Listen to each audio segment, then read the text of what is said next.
నమస్కారం. గ్రామీణ ప్రాంతాల్లో డ్వాక్రాని పిలుస్తాము.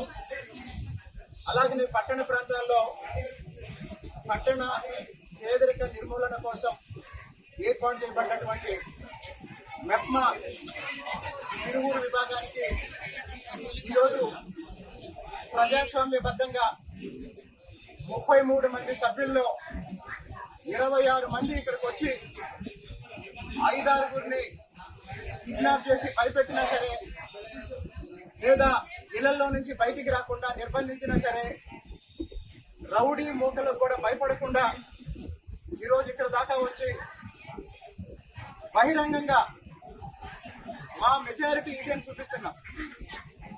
మేము అడిగింది ఏంటంటే, తిరువూరు పట్టణ పేదరిక నిర్మూలన మెప్మాకు సంబంధించిన కొత్త కార్యవర్గానికి ఎన్నికలు జరిపించమని అడిగాం. ఆ ఎన్నికల విషయంలో అనేక అడ్డదారుల్లో ప్రయత్నం చేసి వాస్తవానికి నెల రోజుల నుంచి ఈ ఎన్నికకి సంబంధించి ఎన్ని మీటింగ్లు పెట్టుకున్నా కూడా నేను ఏం చెప్పానంటే, మీరు పెట్టుకొని మెజారిటీ సభ్యుల అభిప్రాయం ప్రకారం ఒక కార్యవర్గాన్ని ఎన్నుకొని నా సహాయం ఏం కావాలో నాకు చెప్పండి, నేను చేస్తానన్నాను. దురదృష్టం, ఎన్నికలు నిర్వహించకుండా అడ్డుపడ్డారు. ఈ రోజు ఉదయం కొంతమందిని కిడ్నాప్ చేశారు, కొంతమంది ఇళ్ల దగ్గరికి వెళ్ళి ఇళ్లలోంచి బయటికి రాకుండా భయభ్రాంతం చేశారు. అయినా సరే 1984లో ఎన్టీ రామారావు గారిని అప్రజాస్వామికంగా ముఖ్యమంత్రి పదవి నుంచి దించినప్పుడు మెజారిటీ ఎమ్మెల్యేలని తీసుకొని ఆ రోజు చంద్రబాబు నాయుడు గారు, ఎన్టీఆర్ ఢిల్లీలో రాష్ట్రపతి భవన్ ముందు నిలబెట్టి వీళ్ళు మా ఎమ్మెల్యేలను చూపించారు.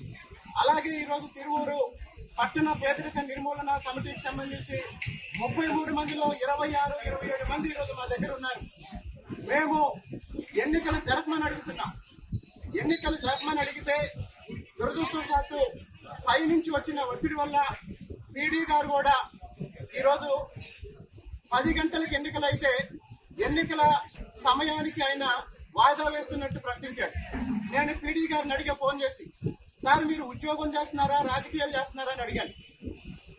దయచేసి ప్రభుత్వ ఉద్యోగులందరికీ, ప్రభుత్వ అధికారులందరికీ నా విజ్ఞప్తి ఏంటంటే, దయచేసి రాజకీయ ఒత్తిళ్లకు లొంగి పనిచేయకండి. నేను 2 సంవత్సరాలుగా తిరువూరు నియోజకవర్గ పరిధిలో ఏ అధికారికైనా నేను ఫోన్ చేసి నిబంధనలకు విరుద్ధంగా ఏదన్నా పని చెప్పానా, లేదా చట్ట వ్యతిరేక కార్యక్రమం ఏదన్నా ఎవరన్నా చేస్తుంటే వాళ్ళకు మద్దతుగా మీకు ఎప్పుడైనా నేను ఫోన్ చేశానా? కాబట్టి మెజారిటీ ప్రజాస్వామ్య పద్ధతిలో అందరినీ బయటికి తీసుకొచ్చి మెజారిటీని ప్రజలకు చూపిస్తున్నాం. తిరువూరు పట్టణ ప్రజలు చూస్తున్నారు, ఈరోజు ప్రపంచం మొత్తం చూస్తుంది. ప్రజాస్వామ్యబద్ధంగా మెజారిటీ సభ్యుల నిర్ణయం ప్రకారం ఈరోజు ఈ కార్యవర్గాన్ని ఎన్నుకోవడం జరిగింది. దయచేసి పీడీ గారికి, మెప్మా అధికారులకి నేను మళ్ళీ తెలియజేస్తున్నాను, మీరు ఈ నిర్ణయాన్ని ప్రజాస్వామ్యబద్ధంగా ప్రజల సమక్షంలో, మీడియా సమక్షంలో జరిగిన ఈ ఎన్నికలను మీరు ధృవీకరించండి. వాళ్ళ కార్యక్రమాలు నిర్వహించుకోవటంలో రాజకీయాలకు అతీతంగా ఈ రోజు నుంచి అందరూ పనిచేయాలని జనసేన, బీజేపీ, తెలుగుదేశం పార్టీ కూటమి నాయకులు, బీజేపీ రామచంద్రరావు గారు, అలాగనే పొన్నే శాంతి గారు, జనసేన నాయకులు ఉయ్యూరు జయప్రకాష్ గారు, అలాగనే టీడీపీ స్థానిక శాసనసభ్యులుగా మేమందరం ఇది సమిష్టిగా 3 పార్టీల నిర్ణయం.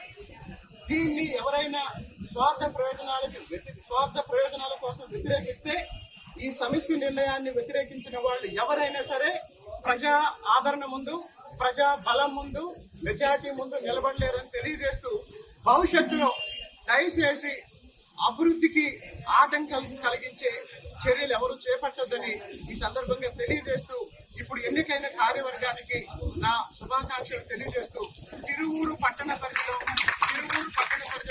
పేదరిక నిర్మూలన కోసం రాజకీయాలకు అతీతంగా, పార్టీలకు అతీతంగా అందరం కలిసి పనిచేద్దామని ఈ సందర్భంగా తెలియజేస్తూ, నారా చంద్రబాబు నాయుడు గారి నాయకత్వంలో, పవన్ కళ్యాణ్ గారి నాయకత్వంలో, గౌరవ ప్రధానమంత్రి